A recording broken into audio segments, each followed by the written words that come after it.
It is said that the eyes are the gateway to the soul. When we make eye contact with another person, we're really making a subconscious assessment of their degree of restedness, state of mind, and attractiveness. As we age, the eye starts to show telltale signs such as prominent fat pads in lower and upper eyelids, wrinkles, and a tear trough deformity or nasojugal groove. Assessment of brow aesthetics should also be included in any blepharoplasty consultation, as a drooping brow can often exacerbate upper eyelid aging changes through the lateral hooding it creates.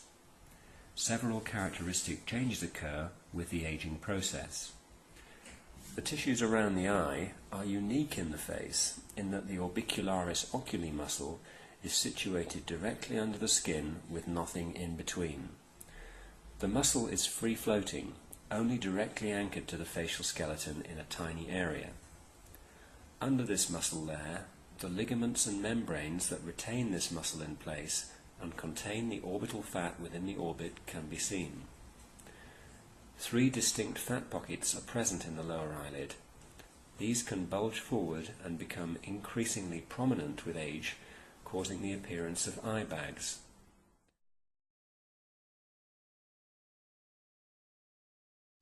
In younger patients, a stealthy yet effective method of improving eyelid aesthetics is transconjunctival laser blepharoplasty. This uses a carbon dioxide laser to remove fat from the lower lid fat pockets by making an incision from within the lower eyelid conjunctiva, as shown. This incision heals rapidly on its own. The external skin is then resurfaced to tighten it up using the laser scanner, and the patient has usually healed within 10 days. This procedure offers a very safe approach with less than half the standard recovery time associated with conventional blepharoplasty. If the upper eyelid is the main problem, then this may be addressed alone by removing a scimitar-shaped piece of skin together with underlying orbicularis oculi muscle, not the muscle that raises the eyelid, and occasionally some of the underlying fat. This is sutured closed and can help to increase definition of the upper eyelid skin crease and reduce hooding.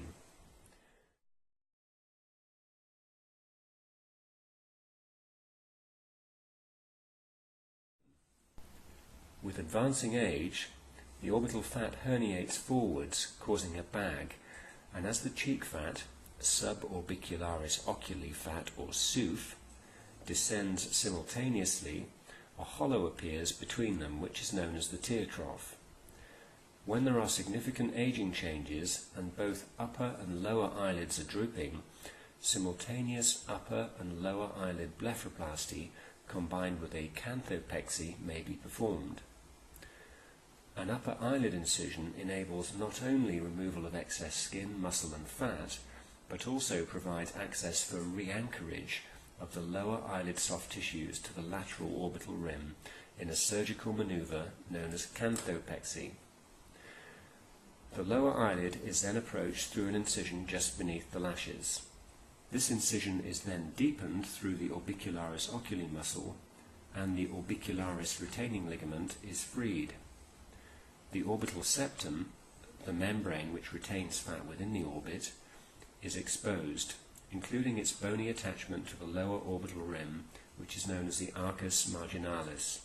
Release of the arcus marginalis, combined with release of the orbicularis retaining ligaments, enables the orbital fat to be redraped over the orbital rim and attached to the SOOF, suborbicularis oculi fat, or cheek fat. Changes shown in the lateral view demonstrate the power of this technique.